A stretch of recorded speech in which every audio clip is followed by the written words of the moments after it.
Hi, it's Dan here again from Aquatics. Going to do a video today on trace elements, why we need them, and what they do in the marine tank.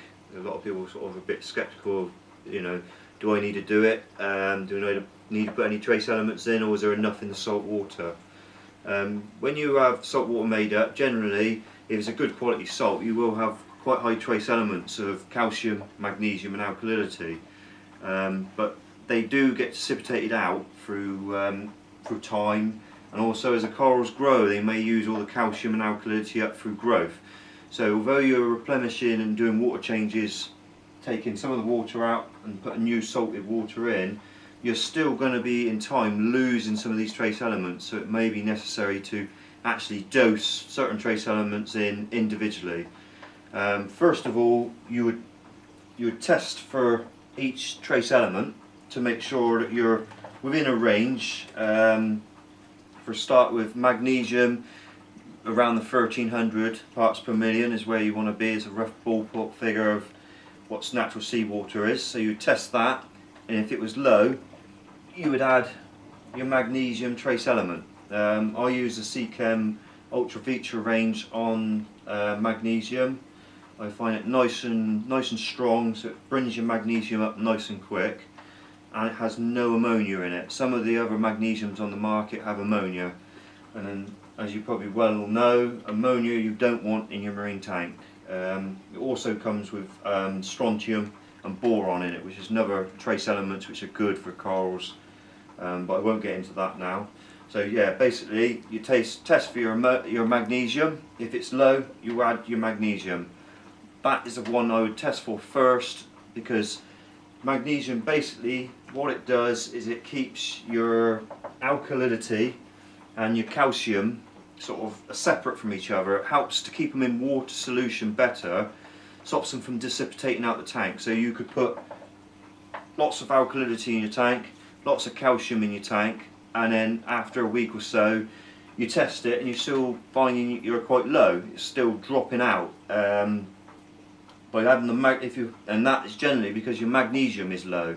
So what I say to people is to get your magnesium up first, before anything, because you'll be pouring money down the drain with these two products, because they won't hold. So once your magnesium's where it should be, then you start correcting your alkalinity and your calcium, and you'll have better results that way, and you'll get your desired levels a lot quicker and a lot easier. Alkalinity, or bicarbonates, basically is one of the key elements to coral growth. As a hard coral grows, it's got a bicarbonate calcium skeleton, which needs alkalinity or bicarbonates in the water to make that skeleton. So that's why that's important. Soft corals do use it, but not so much. It's mainly your hard LPS and SPS corals which will use it, and also it helps get all your nice coralline, purple coralline algae growth on your rocks and whatnot, and you're simulating natural seawater as best as possible, so that's why you would want it up that high as well. You'd want it exactly what seawater is, because that's what all these animals are used to, natural seawater. So that's what alkalinity does. Again, you test for your alkalinity with a test kit. I tend to use the Sallyfoot test kits. I find them quite easy to use and pretty accurate as well. So I get good clear results from it. So test first, and then correct with your trace element afterwards again. Moving on to calcium. Calcium is for again, it's one of the key elements to bone growth and skeleton growth of the corals, a bit like your alkalinity. They both work hand in hand together, really. So there's no point putting a load of calcium in if you're not going to have a right level of alkalinity. All three elements need to be in check and balanced in level with each other.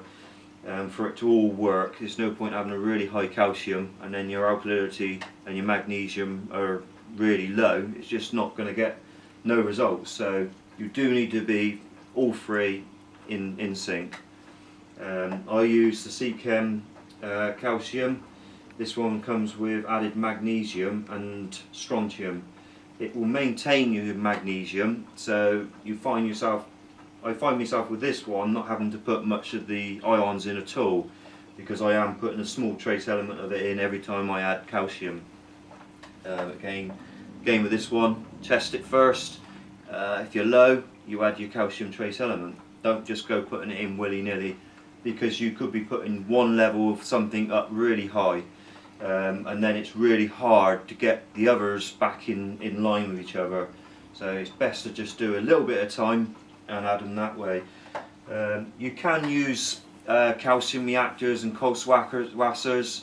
It's another form of adding these elements in. I don't. I sooner test for it and put it in as and when it's needed, because sometimes you can set something up for a while and it will work well, and then you go and test it in a few months, a week or two later, and it's changed. It's all changed.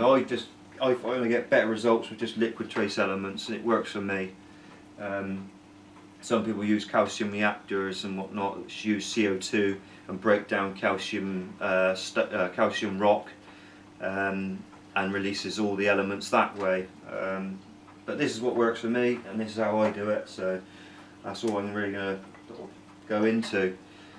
Just want to say thanks to any of you subscribers out there that subscribe to us, and if there's any videos you'd like us to do, or any things you'd like us to cover, post it to our page. That would be good, and we'll be doing another video shortly. Cheers.